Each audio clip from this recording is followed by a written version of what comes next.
오늘은 주가 상승에 대해서 좀 다른 시각으로 접근해 볼까 하는데요.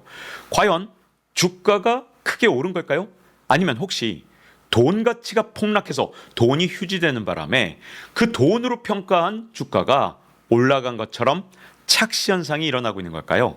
자, 이걸 알아보기 위해서 우리 금값을 한번 따져보겠습니다.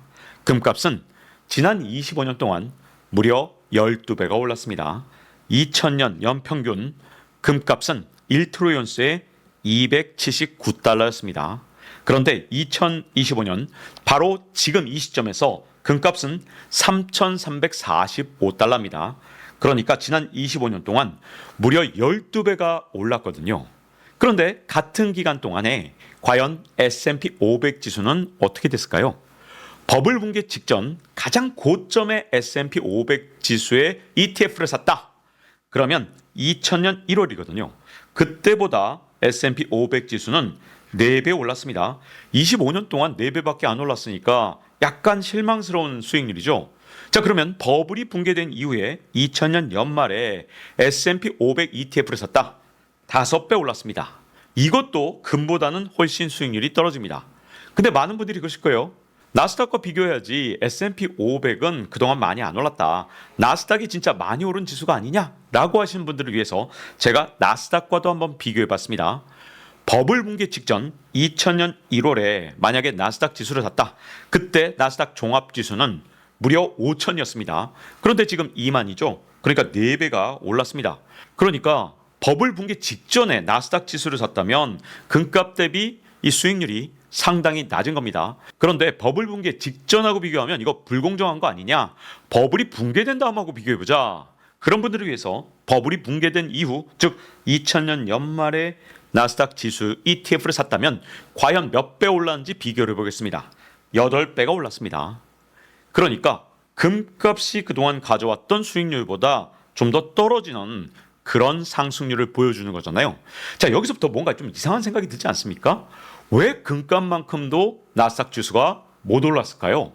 여러분, 근데 우리가 지금까지 달러를 돈이라고 믿고 쓰고 있지만 돈의 역사에서 금이 더 오랫동안 우리 인류 역사에서 돈으로 쓰였습니다. 금을 처음으로 돈이라고 인식하고 쓰기 시작한 게 무려 2700년 전입니다. 진짜 역사가 오래된 돈이거든요. 그리고 나서 유럽 최초의 종이돈 지폐가 탄생한 건 364년 전입니다. 그리고 미 연방정부에서 처음에 달러를 발행했을 때 그때는 은화를 사용했습니다. 231년 전이죠. 그리고 종이돈 달러가 등장한 건 언제냐? 그건 바로 163년 전입니다. 이렇게 종이돈 달러는 163년밖에 안 됐고 금은 2700년이나 됐으니까 돈의 할아버지, 돈의 원조격이라고 말할 수 있는 겁니다. 그러니까 다시 한번 시각을 바꿔볼게요. 금값을 기준으로 달러화를 본다. 즉 금이 돈이라고 생각하고 달러를 일종의 상품이라고 생각해 본다면 달러화의 가치는 12분의 1토막이 났습니다. 만약에 2000년에 100달러를 갖고 있었다. 그러면 이 100달러의 금값에 대한 구매력은 지금 몇 달러인 줄 아세요? 8달러 40센트입니다. 그러니까 종이돈 달러가 그동안 휴지가 되어왔다는 얘기죠. 왜냐? 달러화 가치가 금에 대하면 12분의 1토막으로 그 가치가 엄청나게 낮아진 거예요. 물론 달러를 갖고 있었다면 이자가 있겠지만 이자를 아무리 더해봐야 12배가 되겠습니까? 그럴 리가 없으니까 금이 훨씬 더 월등했던 겁니다. 근데 이렇게 말씀드리면 달러 휴지됐으니까 달러는 위험하네, 우리 원화를 가져야지. 그건 또 아닙니다. 왜냐? 금이 진짜 돈이라고 생각하고 이번에 원화를 한번 평가해 보면요. 만약에 2000년에 100만 원이 있었다. 그리고 금에 대한 구매력을 거꾸로 생각해 보면 100만 원의 가치는 7만 원으로 떨어졌습니다. 그러니까 금으로 본 원화의 가치는 그동안 14분의 1토막이 난 겁니다. 달러가 12분의 1토막이 나는 사이에 원화의 구매력은 14분의 1로 훨씬 더 우리 원화의 가치가 더 크게 떨어졌습니다. 그러면 이제 본격적으로 한번 대결을 시켜보겠습니다. 금값 대 주가 수익률의 대결인데, 여러분 버블 경제가 한창일 때 주가가 엄청 올라 있을 때 그때 금을 사면 당연히 금이 승리하겠죠? 바로 이 왼쪽에 있는 그래프가 그런 그래프입니다. 노란색이 금 가격이고요. 여기서 파란색이 나스닥 지수고 초록색이 바로 S&P 500 상승률인데 버블이 한창이었던 1999년 말에 여러분들이 금을 사느냐 아니면 나스닥을 사느냐 S&P 500을 사느냐에 따라 수익률이 엄청나게 달라졌거든요. 금을 샀다면 11배가 올랐을 겁니다. 그런데 이 버블이 한창이었을 때 나스닥을 샀다면 지금까지 기껏해야 5배도 안 올랐습니다. 그리고 S&P 500 지수를 샀다. 그러면 이건 더 처참하죠. 겨우 3배밖에 안 올랐거든요. 자, 그러면 2001년 이때는 버블이 완전히 꺼졌을 때거든요. 그때 금을 사거나 나스닥을 사거나 S&P를 샀을 때 어떻게 됐느냐? 놀랍게도 노란색 금 그래프와 그 다음에 파란색 나스닥 그래프가 거의 똑같죠. 만약에 2001년 말에 정말로 버블이 완전히 붕괴됐을 때 금과 나스닥을 샀다. 결과는 거의 똑같습니다.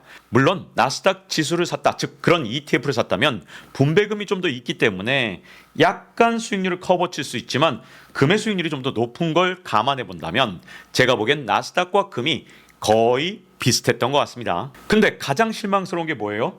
S&P 500 지수를 샀다. 그러면 상승률이 금이나 나스닥의 절반도 안 됐다는 겁니다. 그러면 금값과 주가 수익률의 대결, 금도 만만치 않았다는 걸 여러분들이 눈으로 직접 확인하실 수가 있는 거죠. 근데 이쯤 되면 뭔가 이상하다는 걸 다들 느끼셨을 거예요. 아니, 금값하고 나스닥 주가 상승률이 거의 대등하다? 오히려 금값이 좀 더 많이 올랐다? 자, 이걸 토대로 여러분들이 이제 추리가 가능할 겁니다. 금값 대비 달러의 돈 가치가 떨어진 만큼 정확하게 주가가 올랐다는 뜻이 됩니다. 근데 여러분, 아주 중요한 점이 하나 있는데 2000년 이전에는 이런 현상이 전혀 없었습니다. 그때는 금값은 오르지 않고 주가만 올라갔거든요. 무슨 말이냐? 그때는 주가가 경제가 좋아진 만큼 올랐던 겁니다. 그런데 2000년 이후에는 주가 지수 상승률, 나스닥이든 S&P든 금값 상승률보다 못하다는 이유는 결국 달러의 가치가 떨어지는 것 때문에 어쩔 수 없이 주가가 올랐다, 이렇게 봐야 되고요. 2000년 이후에 주가는 연준이 찍어낸 유동성만큼 상승했다, 이렇게 추정이 가능한 겁니다. 2000년 이전하고 2000년 이후가 왜 이렇게 다른가? 이건 제가 앞으로 지식 한방에서 좀 더 자세히 나중에 말씀을 드릴 거고요. 어쨌든 중요한 건 2000년 이후에는 연준이 돈을 찍잖아요. 딱 그만큼만 주가가 오르는 상태로 25년을 우리가 보내왔습니다. 그래서 이제는 다들 파블로프의 개처럼 됐어요. 연준이 돈 찍는다 그러면 무조건 주식을 사는 거예요. 그게 25년 동안 반복되어 왔기 때문에 연준이 긴축한다? 그러면 주식을 팔아요. 그래서 주가가 떨어지는 거죠. 25년 동안 이게 반복적 훈련을 계속해서 주식시장이 해왔던 겁니다. 어느 정도로 연준이 뿌린 돈만큼 주가가 올랐느냐? 자, 여기서 검은색 선이 바로 연준이 양적 완화를 한 규모입니다. 그리고 빨간색 선은 미국의 S&P 500 지수 상승률인데 여러분, 놀라울 정도로 미국의 주가는 양적 완화 한 만큼 올랐습니다. 미국이 양적 완화를 중단했는데 올랐을 때가 딱 한 번 있죠. 그게 언제냐? 유럽이 양적 완화를 해서 돈을 또 막대하게 뿌린 겁니다. 글로벌 금융시장은 거의 하나로 이제는 합쳐져 있기 때문에 유럽에서 돈을 찍어도 미국 주가가 오르는 그런 현상 때문에 이때 유럽의 양적 완화 기간 동안 주가가 올랐죠. 어쨌든 누구라도 돈을 엄청나게 뿌린다. 그게 유럽이나 미국처럼 엄청나게 경제 규모가 큰 나라다. 그러면 주가가 오르는 현상 때문에 그동안 돌아가면서 연준 그리고 유럽중앙은행 일본은행이 계속 돈을 찍어내니까 주가 상승의 회오리가 계속될 수 있었던 겁니다. 그러면 돈을 찍는 만큼 주가는 계속 오르니까 돈을 풀 수 있을 때까지는 주가가 계속 오르겠네요. 네, 맞습니다. 돈을 찍어내면 계속 주가가 오르는 건 맞고요. 돈을 찍는데 방해 요소가 작동되기 시작하면 그때부터 연준은 돈을 못 찍겠죠. 그래서 그때부터는 주가 상승이 멈추거나 혹은 주가가 떨어질 수 있는데 어떤 경우에 돈을 더 이상 못 찍을까요? 대표적으로 인플레이션이 왔을 때입니다.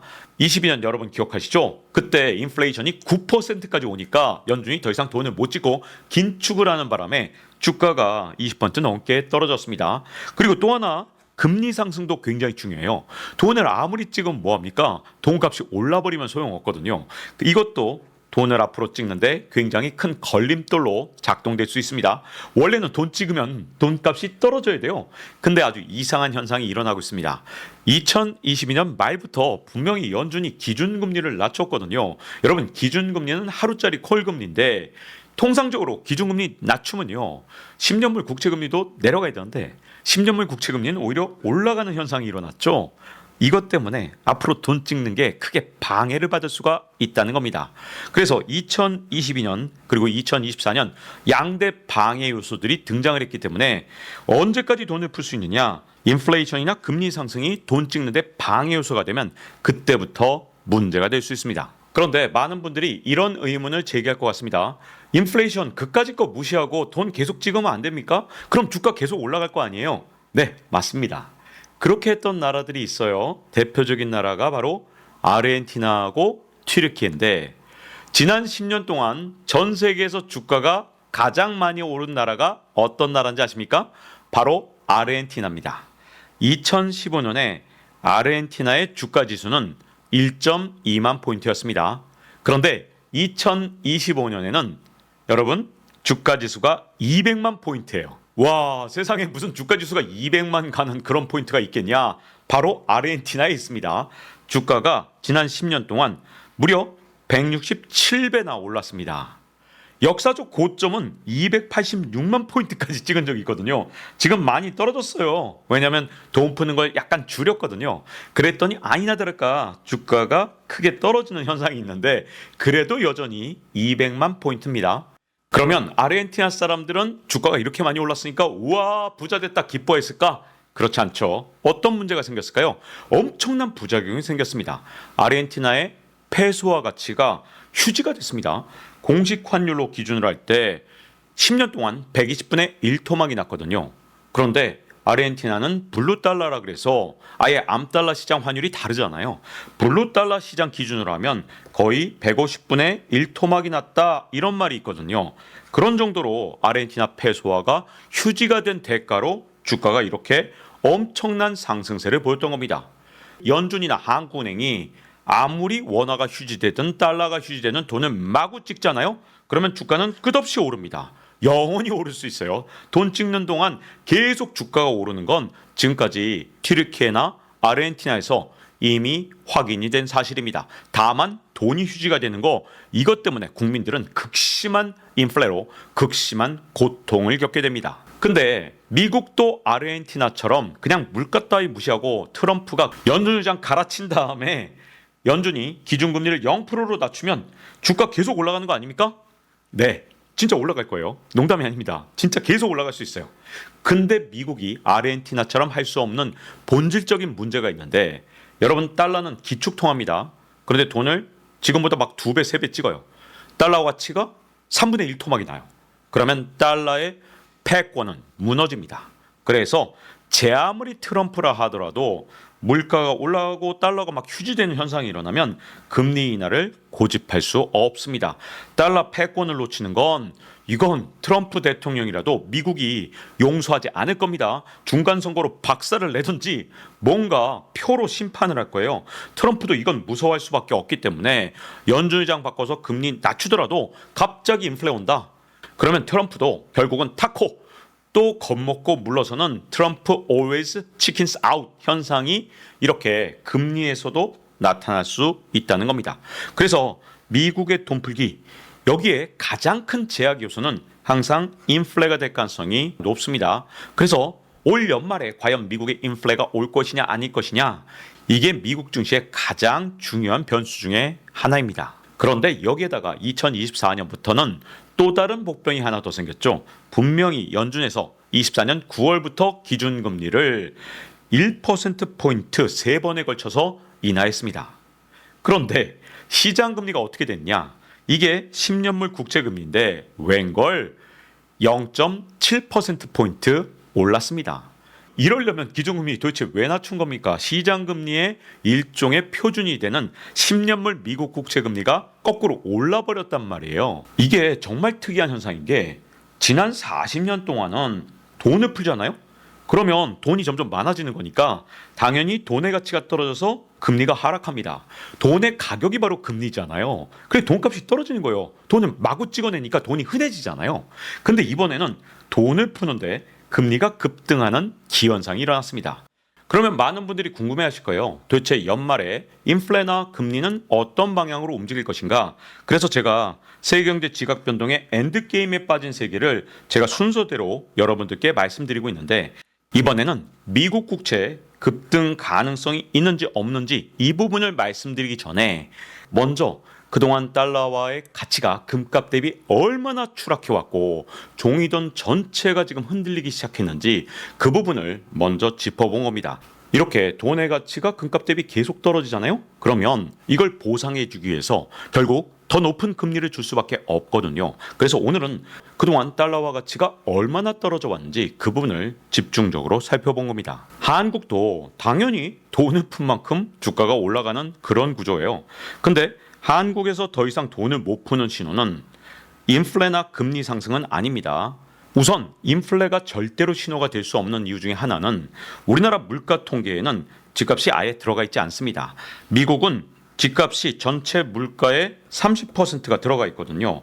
근데 우리나라는 이 전세나 아니면 월세는 들어가 있어요. 한 10% 정도 들어가 있는 걸로 알고 있는데, 근데 이 집값 자체는 거의 들어가 있지 않거든요. 그래서 집값이 아무리 올라도 물가가 오른 걸로 신호가 잡히지 않습니다. 그래서 한국은행이 쉽게 돈을 마구 뿌릴 수가 있는 거예요. 집값이 올라도 물가 안 올랐잖아, 이렇게 말할 수 있거든요. 그래서 인플레 이거 봐봤자 아무 소용없고요. 금리 상승도 우리나라는 여러 가지 이유로 아무런 신호가 되지 않습니다. 그러면 한국에서 더 이상 돈을 못 푸는 신호는 뭐가 될까요? 바로 환율이 급등하는 겁니다. 환율이 급등하면 더 이상 돈을 마구 찍어내는 거, 이게 중단되기 때문에 환율이 올라가는 게 주가 하락의 신호였던 적이 그동안 너무 많았던 겁니다. 그 이유가 왜 그러냐? 나머지가 더 이상 우리나라에서 신호로 작동하지 않기 때문에 환율만 남았기 때문에 그런 현상이 일어난 겁니다. 앞으로 이 돈의 가치의 변화 그리고 돈의 전쟁들이 점점 더 가속화될 수밖에 없습니다. 지금 엔드게임 상황이기 때문에 미국은 최종 단계로 접어들어서 더 이상 쓸 수 있는 수단이 없으니 뭐 스테이블 코인이라든가 온갖 방법을 내놓고 있거든요. 이게 앞으로 큰 파장을 일으킬 건데, 오늘은 그 기초가 되는 달러화 가치의 추락, 이 부분을 짚어봤습니다. 박종원의 지식한방 이제 마치겠습니다. 다음 시간에 뵙겠습니다.